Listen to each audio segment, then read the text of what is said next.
So, Festival Motoring 2017, as you've probably seen from my previous video about the event, was a dismal attempt of a motoring show and worse than its showing in 2016. However, we're now in 2018, and this is a video that should have been released earlier this month, but hey, I'm a lazy bum.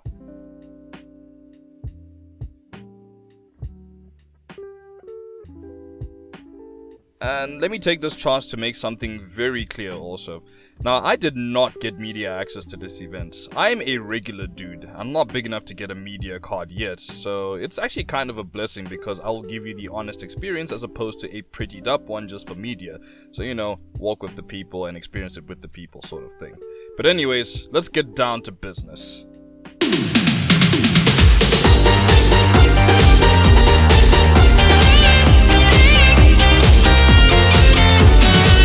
Going into the 2018 event, my mate John and I went in with low expectations because, well, 2017. Walking through the entrance, I've already seen changes and changes for the good.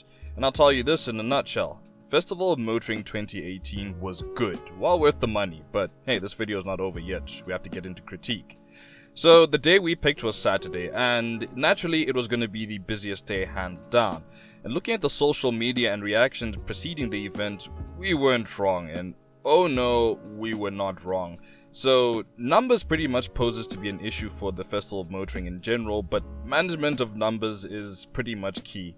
And one of the first things I'm actually going to critique is there is no way in hell I am paying 20 Rand for a program, an event program that is meant to be given for free. It's a colossal waste of money, really. If you didn't want to print them out, then I suppose, hey, have a QR code that people can scan on their phone so at least we can have the event agenda on PDF or something.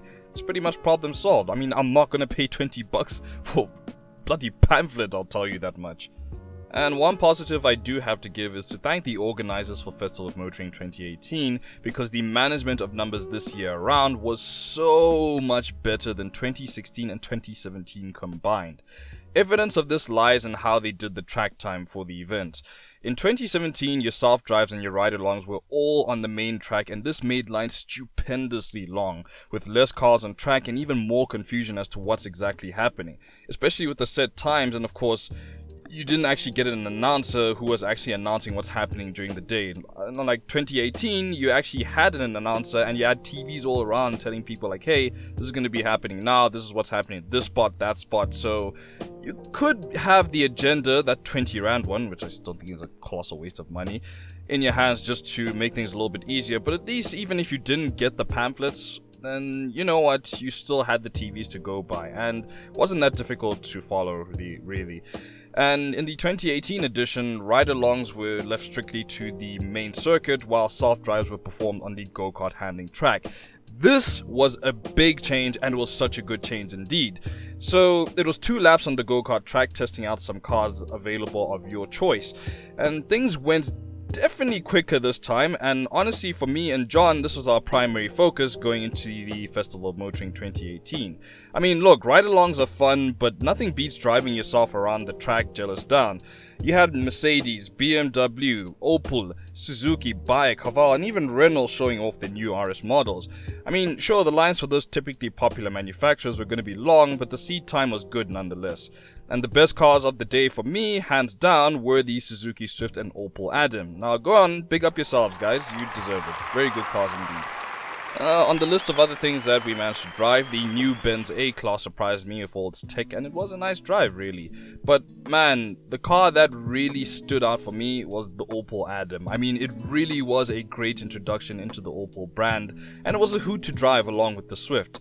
Absolute fun really, absolute fun indeed. The Suzuki Vitara as well, in spite of its size, also handles very well. I was quite impressed with it also. But one thing I do have to say is that it was a bit of a pity that the majority of the public flocked to your usual Benz and BMW stands and kind of let the other manufacturers on show in the dust. I mean, with an event like this, you're pretty much there to test out a new experience, so that may be a little sad that people didn't want to try these other cars, but hey, that's how the market rolls. And in between the self-drives, there were rally ride-along demonstrations, and I went mad for the rally cars on show. I mean, it's a bit of a pity that I didn't exactly get a ride in them. I mean, there was a bit of confusion on my end, and it was a bit of a mission to get to that stand, and we were too late once we found out how to actually get there. I mean, check out some of these sounds, man. Gotta love that ratty sound.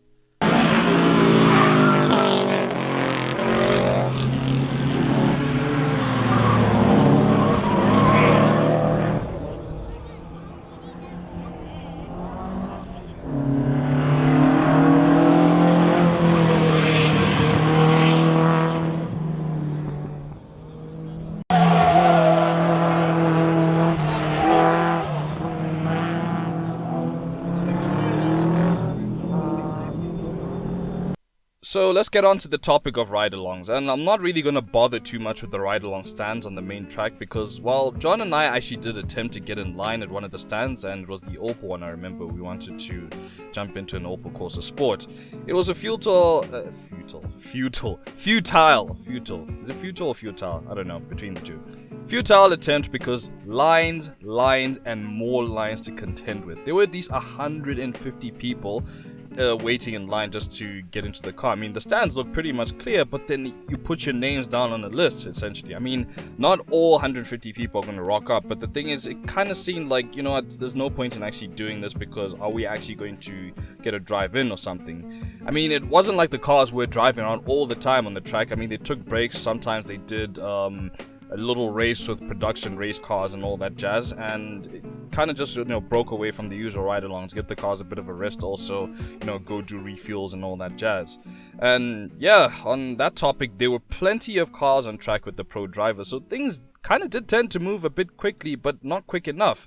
I mean, there was a stupid amount of people and demand for ride-alongs. I mean, it was plenty people, especially for the popular manufacturers. And of course, if you're a VIP person and not a commoner like myself, you skipped all the lines pretty much. But damn, those VIP tickets were pricey. But then again, if you have the cash, then you know what, you go and spend it, essentially. The freebies were cool and all, and the manufacturer piss stands were beautifully decorated. I quite like the Suzuki Jimny reveal stand, and the BMW and VW stands looked really pretty. More on VW later. One other thing to critique, and what a coincidence because I need some water now, there is no way in hell I am paying 20 Rand for a bottle of still water. Like, what the hell, man? Were they tears from a siren seasoned with the sweat of fear from my enemies to make it 20 Rand? Who pays 20 Rand for water? Let me ask you this. I mean, I get it's an event, but this is daylight robbery, man. Are you 20 Rand? Nope. Are you 20 Rand? Are you actually 20 Rand? Nope.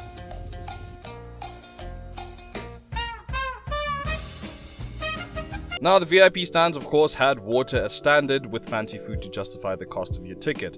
However, like I mentioned, I was a commoner, and luckily Suzuki saved the day with some free water and even Jimny-styled coffee as well. And that I say, thank you, Suzuki.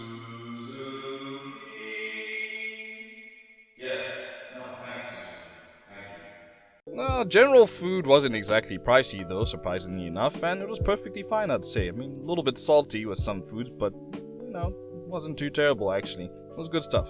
The various automotive product stands were also cool with many freebies and good demonstrations as well. Staff around the board were polite and the event was really pleasant to deal with. I mean, even the instructors on the self-drives were very polite and people just managing everything, so no complaints there with that. I mean, I like polite people, that's what counts really. Leaves a memorable effect on the event.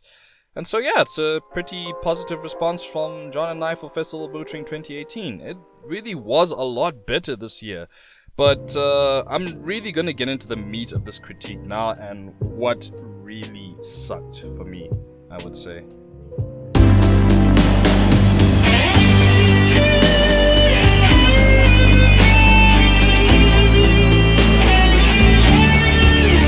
I feel the biggest issue with Festival of Motoring 2018 was the sheer amount of people. I mean, look, if an event is popular, then all good. It means it's a popular event. It's doing what it's supposed to do, attracting people.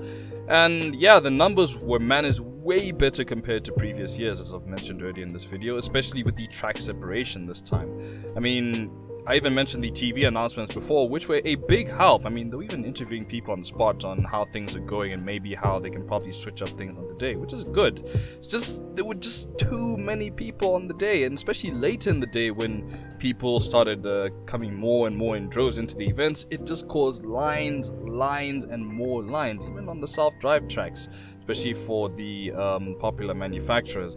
And as a result, they even had to close the self-drives early because there were just too many people, especially if they wanted to finish on time, because the event started at 8 in the morning and was supposed to finish at 8 in the evening. So they had to cut off a lot of things early just because of the sheer amount of people. But yeah, that's if you were a commoner. VIP people got spoiled, you know, they skipped all the lines. But yeah, once the lines developed, it was pretty much a wrap for most people. However, I think to solve those numbers, I think it would be best to probably limit the number of general tickets sold, so at least you have a finite amount to manage. Whereas if you're just letting people come in and in, it's just gonna be hell to manage, I would say. And another thing was the selection of vehicle manufacturers on display. Now, you know that I like my JDM cars, and Suzuki represented the Rising Sun well, but that was the only JDM offering as far as I was aware. I mean, Mazda, Toyota, Subaru especially, where were you guys? Though, I feel it's really a matter of preference because I do understand there is limited space available, so it's really a matter of which manufacturer comes first, and you know how the saying goes, first come, first serve. So, it's a bit of a pity in that instance, but I feel to solve that issue, along with the number of people mentioned earlier in this section, it probably would be best to make this event biannual or even perhaps happen quarterly. Quarterly. I'm only doing one take. Make the event happen quarterly and go to racetracks around Gauteng. Hey, if you don't live in GP, hey, it sucks to be you. But I think honestly, SWAT Corps is deserving of a fest too. I mean, it's been quite a popular racetrack. Would be nice actually. It doesn't need to be as massive as this Kyalami one. I think the Kyalami one can be really a cherry on top, but at least it can cater to the numbers, and also it can still give people that driving experience especially.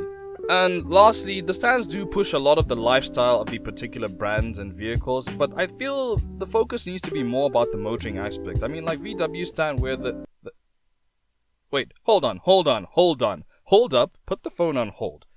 You're telling me, you used a Polo Vivo GT on a Gymkhana, and in air quotes, Gymkhana challenge that takes 13 seconds to complete, and you are touting this as an experience?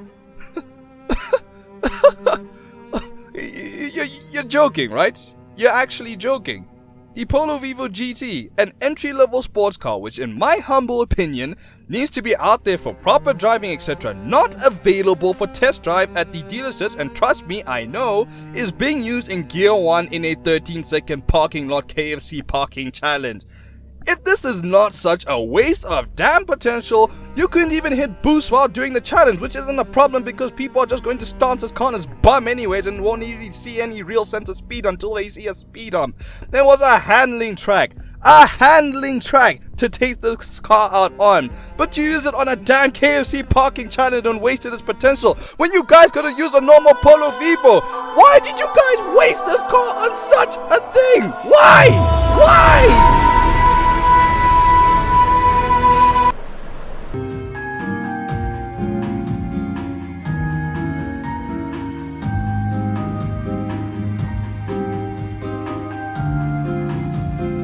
Yeah, I think I'm gonna head out. Just gonna scoot over in this door. I'm